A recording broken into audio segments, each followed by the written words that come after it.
center stage. My guest, Bertram Max, General Counsel from the Detroit Council of Baptist Pastors, award-winning, Emmy award-winning television producer Tony Matley, and Deidre Bounds, Managing Partner at Brogan and Partners. Before we went on a break, Deidre, I cut you off.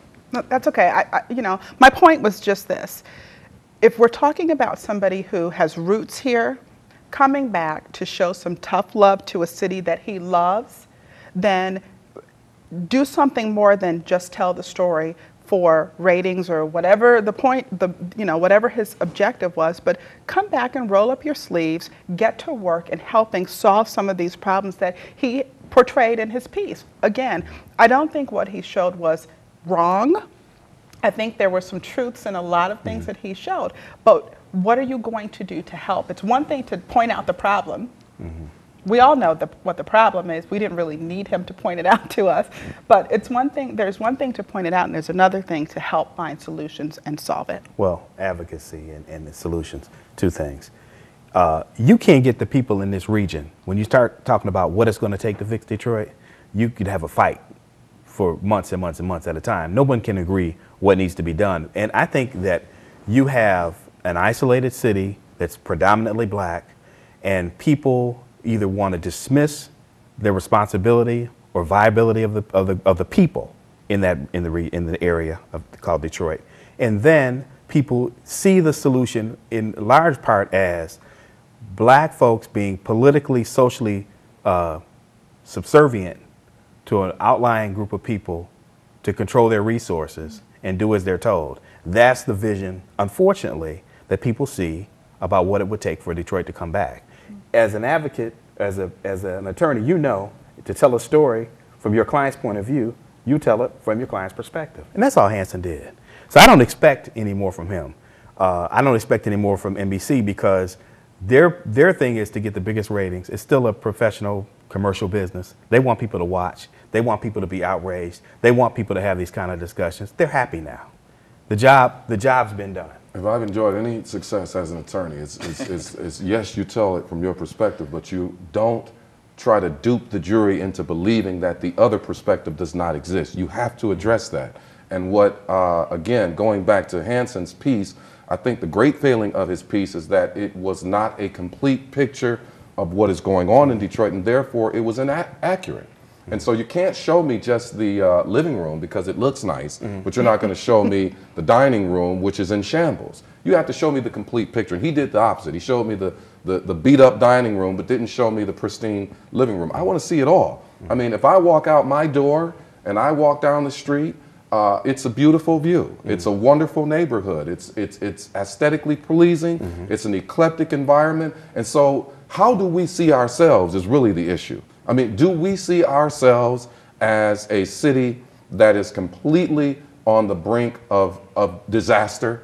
Or do we see hope? Do we see opportunity? Do we see that we can turn whatever challenges we have into advantages if, as it's been said, we're willing to roll up our sleeves and do some work? One of the great challenges we have is not Chris Hanson's view of Detroit, but it's Detroiters' view of Detroit. It's people who live in and around Detroit. When you're on vacation, do you say, I'm from Detroit, or do you say, I'm from Birmingham? I'm from Southfield, I'm from Bloomfield Hills? That really becomes the issue, because when you talk to other groups, people from Atlanta, it doesn't matter where they live around Atlanta, they're saying Atlanta, and they're proud of it. So we have to change our paradigm. How do we view ourselves? What do we need to do to change that? I think we need to stop being immune to the chronic dysfunctions that exist in our community. For example, we all see children acting out in various ways. We've become so immune, so guarded, and so afraid that we no longer say, hey, watch your language. You know, it's the broken window concept. If we go into an establishment and there are kids out there and they're using foul language, I mean, I'm 42 years old. I think it's disrespectful for a teenager to use four-letter words around me. And it's not because I'm pious or because there's anything good about me, but I think it's disrespectful because that's the way I was taught. When we were kids, we couldn't even say lie in the house. That was a bad word. Now we've become so accustomed to the dysfunction of children that we're not calling it out. Deidre, on just on Bertram's point and what we've said here, does the city of Detroit need a rebranding? Yeah. Well, yeah. In light of where we are. Absolutely. Well, and the And thing how do we about go about it? Well, the thing about a rebranding, and this is what we tell our clients, that you can't just do it from the outside in, you have to do it from the inside out. We have to change how we think and how we see ourselves. And when I say the city of Detroit, I'm really talking about the people who live in Detroit proper, those people who live in Southeast Michigan. All of us, we're all Detroiters, and if we think great things can come from us as a people, then great things will come of our city. And I think, you know, some of that is starting to change. There are people out there who are really working to make a difference. And I think some of that was overlooked in this Chris Hansen piece. We have to acknowledge that. One of the things we want to do on this program is to let our viewers know that, in fact, we will be talking to people who are making a difference in this community, to tell the other side of the story that's not been told. But go ahead. So you asked, where do you start? First of all, we have to start by giving people some positive things to talk about for themselves. So if you live in a neighborhood and that neighborhood is doing something great and positive, let's go out and tell those stories. Let's tell people about what's happening.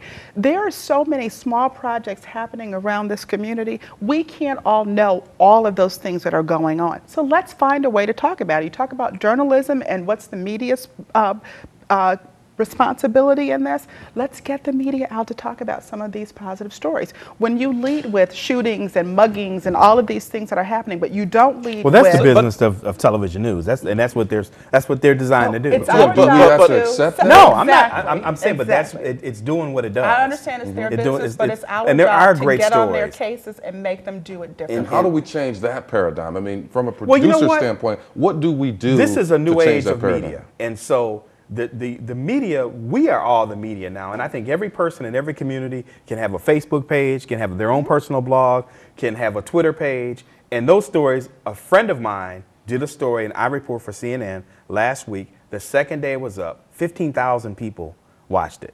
Okay, and it was about his feelings about Detroit and about beautifying his community, changing the culture here.